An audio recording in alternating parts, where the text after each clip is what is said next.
Good evening. I was going to try and prop my phone, but I'm not sure if you'll be able to hear me if I prop it. So we might have to have some shaky live action going on. Please don't mention the fucking shade, because I'm so over that now. Proper over the shade sitch. Anyway, good evening all. It's me, Lauren, founder of This Girl Is Enough. And I wanted to come on and have a chat with you about anxiety. Because it seems to me it's a motherfucker. Seems to me. Hi Leah, my darling girl. Seems to me like there's a whole heap of anxiety tangling us all up into some shitty bullshit version of ourselves and, you know, basically ruining the fun stuff. So, oh hi babe.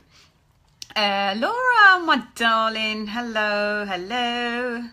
So, yeah, this anxiety motherfucker that's just ruining us, right? Anxiety is a massive prick. Total bastard bellend. Hate it. Vicious. Hello. Anyway, so since running this group, hello Grace. Since running this group, it's become apparent to me that there's a hell of a lot of us in here who struggle with the old A word. And whilst I've been watching and commenting and seeing such amazingly brave posts from you about your life with anxiety, oh, my hair looks good. It's not often someone says that to me, Grace. I gotta say, I'm growing it, but I'm getting it cut tomorrow, so I'll sort the back out. But I'm growing this, and I used straighteners this morning. It's probably what done it. But anyway, enough about my hair. Yeah, anxiety, and I'm noticing more and more posts of women who are struggling to just enjoy today because of the motherfucking anxiety that just drags them back down. And especially, hi Liz, anxiety is a massive prick. Leah is bang on the money. Hi Rachel, hello lovely. Thank you all for joining me. So yeah, as I was saying, this anxiety is kind of just pissing us all off, right? And in light of the fucking hideous terrorist attacks, it's getting quite hard to breathe, right? Anxiety just is, it can just shut us down in an instant. And Sarah, hello, thank you for your post yesterday. Honest and heartfelt and amazing, and a real massive stark reminder to us of what amazing work you people do on our behalves. Massive thanks. Right, Leah, my motto is don't let the big A get in the way. I love that. Yeah.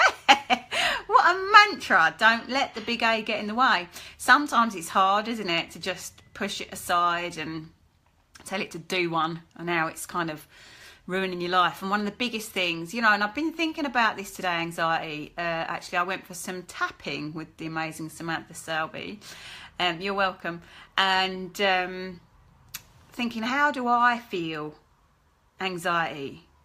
Because for some people who don't get it big, like I don't get it big, and I was questioning whether I got it at all and how would I know and everything. So I sat with it a bit today and I thought actually mine presents itself really strongly with a feeling of being trapped. I have been trying to, I've been running away from home since I was about 6 years old.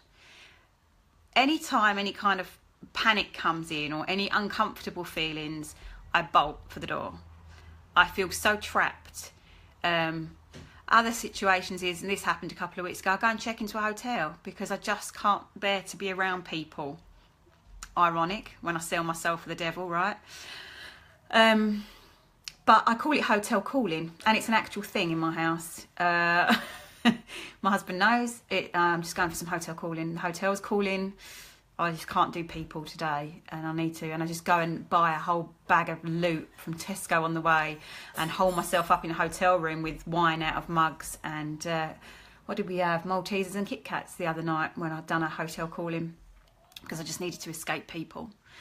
But yeah, since starting this group and seeing how common this bloody anxiety is and how much everybody's struggling just to enjoy daily life, and heightened now because of these bastard attacks, it's one of the reasons why I put the Becoming Enough project together, because, you know, when you want to start feeling enough, there are different components that need dealing with or that need facing. Now, the big thing about the massive prick A anxiety is that quite often the quickest and easiest response to deal with it is to just ignore it. Just hope that it goes away. Distraction. Hi, Sue. Hi, Emma. Just ignore it and avoid it and just pretend it's not there, and elephant in the room and all of that. But psychologically, that's doing more harm than good, as we probably know, and that's just reinforcing that you're wacko, right? So it's not such a great idea to just bury it or to just try and fake it and ignore that it's there or whatever. So, to start feeling enough, we have to just deal with this shit, man. And anxiety is one of the biggest things that seems to be in everybody's everyday life. So, the Becoming Enough project is about finding ways to deal with that. And, I'm not an expert. I don't even pretend to be an expert, but I do get it.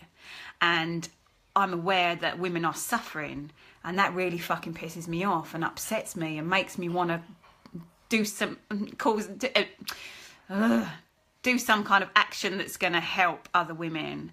And that's what I done. I put together this program like, fuck it, let's get my sisters together and let's all stand side by side and stare down this motherfucker anxiety and start dealing with it, so that we find freedom in our everyday things, so that when it does come, we don't just stick our head in the sand, which is doing more harm than good, but that we actually find tools to deal with it, so that every day, if anxiety comes, we don't lose that precious day of our life that we're never going to get back. We don't hand over our happiness to this motherfucker that keeps showing up.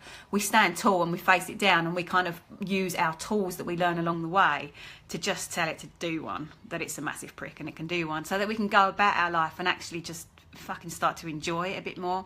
Very sweary tonight. Am I going to make an apology for that or not? I will, actually, because a couple of friends have said to me that their kids have watched my videos, and quite educational, I can tell you. But yeah, I think I'm swearing a lot because it's just, for me, it just feels such a massively sad waste of time that we're all giving to this anxiety for fear of actually having to face it and deal with it. I can reassure you now, when are you ever not sweary? Oh, Laura, true enough. I try not to be too sweary around my kids, but it don't really work. Yeah. So what was I saying? Put me off my track now. Yeah, I just want us to be able to appreciate the days that we've got in our one life that we're living. It's just a tragic waste. You are not anxiety. You suffer with anxiety, but you are not anxiety, and neither am I, which means that we can treat that and do something with that and stand aside from it, rather than be swallowed whole in it, and rather than it controlling us taking the reins and saying, no, not today, my friend, not today. We're not doing that today. And you put your tools in place and you have a wonderful day. Because if these, I don't want to make reference to the attacks, but I think we're all quite aware of how, anything could happen. Not saying that it's going to, and let's not get all anxiety about that, although I'm feeling my chest tightening just saying that. But life is short, and life is really fucking precious. And I don't know about you, but I am not down with wasting my life, handing it over into the grips of anxiety, who's laughing in my face saying, I'm going to take another day from you. I'm not fucking down with that. And I'm not down with any woman handing over their precious time to something that can actually be managed to a decent level to give you a decent quality of life. This all sounds a bit big, doesn't it? I've not even had my medicinal glass of wine yet, so this is dark for me at this time of night. But yeah, so on the Becoming Enough project, I brought Samantha Selby in because fuck me if anybody knows how to give tools for anxiety. That woman, it just, I had EFT with her today and I sat sobbing, and she got stuff out of me that I didn't even know was there. Quite incredible, actually, but it was a fucking revelation, and I came out smiling. Oh, Emma, you're an amazing woman. We are all amazing women. Thank you very much. Leah, I think, though, if you're prone to anxiety, things like the attacks can make you feel even worse and make you not want to do things. Absolutely, Leah. And that's the thing. This bastard thing will take hold. And when something massive like the attacks happens, anxiety's having a field day with us. It's just fucking running itself around in a little party. It's smoking a joint. It's having a whale of a time. But only if we allow it. Because anxiety is not us, like I said. We have a choice. And we can learn tools. If we've got the right level of support in place and we've got the right tools and the right understanding of how we work psychologically with anxiety, then we can actually turn around and stare the anxiety down and say, yeah, I hear you, but I'm not feeling you. You know, making that emotional disconnect with these feelings that you're having, not feelings that you are. That's the difference. Laura, shape, don't even, Laura. I'm waiting for you to come round, Dole, and knock something up. Grace, wondering if anyone else gets the anxiety where the brain and body shuts down. Such a tricky one. It's really tricky, Grace, and that's just a physical response to a feeling that you're having. And every single feeling that we have, we can alter. So, you know, that isn't your body shutting down because you've got anxiety. That's your body just saying, how do we deal with this? When you've got tools to deal with it and you've got the right support in a safe, supportive environment, you can use tools to deal with anything. You can change anything with the right mindset, with the right tools and the right support, which is why I'm so fucking passionate about the Becoming Enough project and all that it brings. Because, you know, if you have a choice to be part of a group where we are all supporting each other and we are all sharing experiences and we are learning from the experts tools on how to cope with this, why the fuck would we live our lives any other way? Hi Sam, hi Mandy, amen to that, thank you. Grace, I don't know if you just saw what I said about your anxiety is not you. You are not anxiety. That you have to separate yourself from the feelings and thoughts that you're having. And every feeling and thought that we have the control over. We can change it, but it's hard when we're doing it on our own. And that's why I've done the Becoming Enough project, because I will be there right beside you. Samantha Selby, who is an expert in her field, will be there right beside you. You will be set weekly challenges to push you through your comfort zone and out the other side so that you can start enjoying life. You'll be in a closed Facebook group where you can fall apart and you'll be safe to do so, and we'll be picking you right up. I just want you all to know, hi Becky, I just want you all to know that you don't have to feel this way, and that I've put this in place to change how women are feeling about their lives, because it's just too damn short, as we know. The unfortunate thing about the Becoming Enough project is that I want to keep the group really small. So it's only up to 20 members at a time, and it's a 3-month course. So 20 women at a time will be able to benefit and change their lives around. The next course starts in July, and I've already got it half booked up, which is amazing for me, because that means that 10 women are on the journey to changing how they feel about themselves and their lives. Laura, laid in my bed on Saturday night, having heard about the attacks and couldn't sleep. I felt dreadful, low, tearful, scared, angry. I couldn't process it. I still haven't shaken it off completely. The trouble is with the attacks, my first instinct was, Sam, I need some tapping. I need some EFT, because, oh God, it's just the saddest thing. Fucking innocent and a waste of a life. It really is. And extra support around these times is definitely needed. I think Sarah Howarth's beautiful post yesterday in the group about her husband, who was one of the responders to the attacks, shows us that there are good people in the world, and it's all about perspective and balance, and we have to try and find some level of that when we hear these things. But you know, in all honesty, a couple of years ago that would have taken me down. And news like that still does rock me, and I have to work really hard on my mindset to keep my head above water, so that the demons don't take over, so that I don't hate the world so much. I just want to, you know, leave it. But it's about getting perspective, and it's about being reminded of all the good in the world and the people in the world. Sam, when bad things happen, look for the good. Yeah, there's always good. There is always good. There is always good. It's just hard to find it when you're being bombarded with the bad. Poignant times. But yes, so there you go. Every day this week, Monday, Tuesday, Wednesday, Thursday and the Friday, I will be jumping on around this time to have a little chat with you about the Becoming Enough project, to share with you all that it's bringing and the difference that it's going to make, and to share my passion of it with you, and that it, so you can see that it's something that I'm so fucking desperate for women to see. I'm so desperate for women to be supported, and I'm so desperate for women to get themselves the tools to start living a freer life. It's all about the freedom. When I started doing the mindset work on myself, the biggest take of it from me has been the freedom. The freedom to not wake up in the morning and say, I'm not doing it again today. You know, that's the biggest thing for me. And it sounds really fucking cliched, but I used to lay in my bed and say, I don't want to do it again today. Don't want to do it again today. Because some days crying. Some days I didn't even do it. But now I'm out of my bed at 6 a.m. by choice, without an alarm. And I love it. I look forward to getting up because I have coping mechanisms and tools in place so that if this shit comes up, which it does sometimes, and I did go and see Sam today, but that I know it's up, I know that I can get it sorted, I know that I can work through it, and I know that how the freedom feels on the other side. So I do the work. Grace, who did you do your initial self-work with? My wonderful therapist, Marilyn Griffin. I can never remember if it's Griffin or Griffith. She'd hate me for that, because we've been working together for 8 years.